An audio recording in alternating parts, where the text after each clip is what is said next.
William Anders, who unfortunately met his untimely death, has had a befitting obituary, and a lot of people really are still commiserating with the family after the sad news.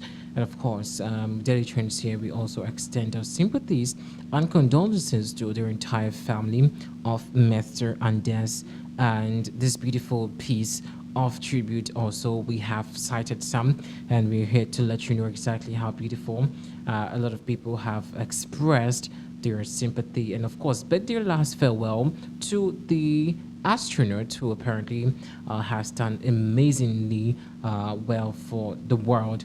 Well, let's get you into the details of what exactly happened or transpired at the last farewell or to the late William Anders. May his soul rest in peace. Anyways, this is the Illusions of Pinax News. Do well to subscribe, like, and of course, leave a thought and comment inside the comment section during today's episode. Let's get interactive.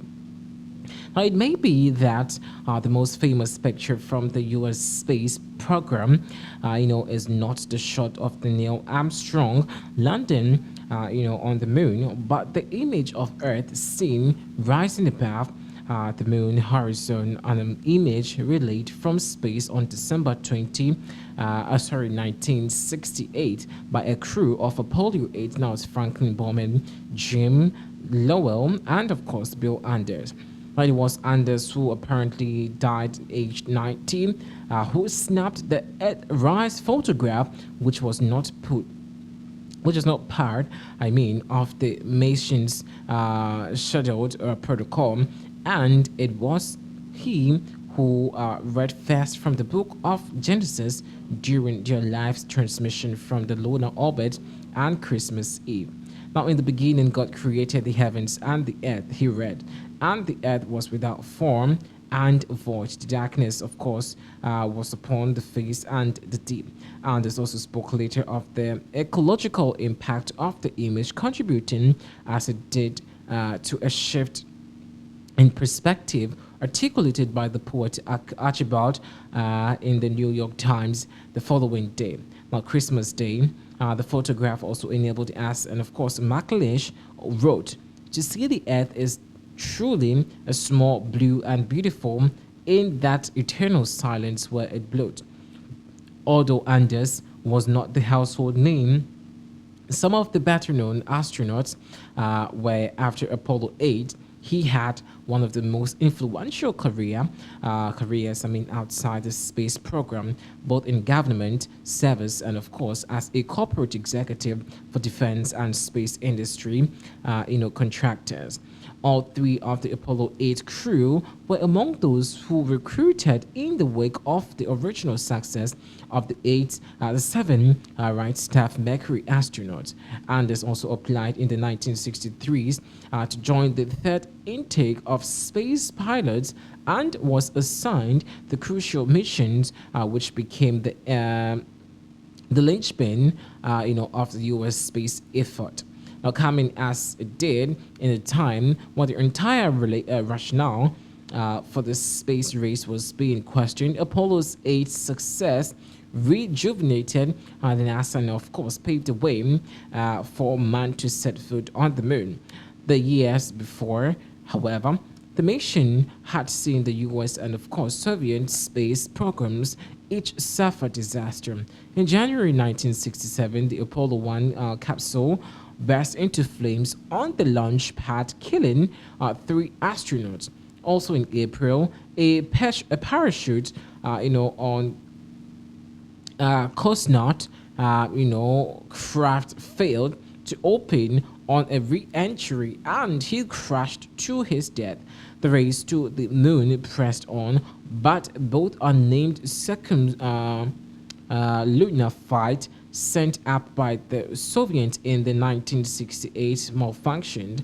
NASA also rebounded with the testing of the new Stern V pockets, which would eventually lift Apollo 8 into space. And of course, in October 1968, the 11th day orbit by the Apollo 7, the stage was set for Apollo 8, which after 66 years, that's like in the 2000s, Mount Voyage entered lunar orbit on Christmas Eve. It also grew after that. Now, Bill was also a prototypical all-American boy despite being born in Hong Kong, where his father, Arthur Tex Anders, was a naval lieutenant abroad, and of course a gun point over there. Now, a lot of historical stuff has been given to the late, Apollo 8 star, and it's a very sad situation over there. A lot of tributes, more tributes so far, has been pouring in for the late, astronauts. Like I said, he died unfortunately age 90, even though yeah he's actually lived his life. Now, the Air Force Major General Williams Anders, Apollo crew astronaut who on the first mission on the orbit to the moon took the iconic Earth photo, died June 7 when the aircraft he was flying along crashed northwest to settle. He was just 19. The Anders was an Air Force pilot, ambassador to Norway, member of the Atomic Energy Commission, and the first chair of the Nuclear Regulatory Commission. He worked in the space industry, rising to lead the General Dynamics Corps and, of course, Chief Executive Officer for recruiting the company after the end of World War. Now, passionate about military aircraft, he also founded and was chairman of the Heritage Flight Museum in Washington State. Anders also was flying a Beech T-3AA mentor when he apparently crashed. His body was recovered. The FAA and then, of course, the National Transportation Safety Board are investigating the accident. Anders was born in Hong Kong in 1933 to a naval officer. The family, with young William in tow, survived Japanese attack in China during the Second World War, including the close by bombing in Nanjing. He graduated from the U.S. Naval Academy in 1955 with a degree in electrical engineering, but chose to accept an Air Force commission. After earning his wings, he also served as an F-89 Scorpion pilot, flying with the 84th Fighter helicopter, interceptor, in California, and of course in 85th 57th, Iceland, participating in some of the first interception of Russian bombers over them.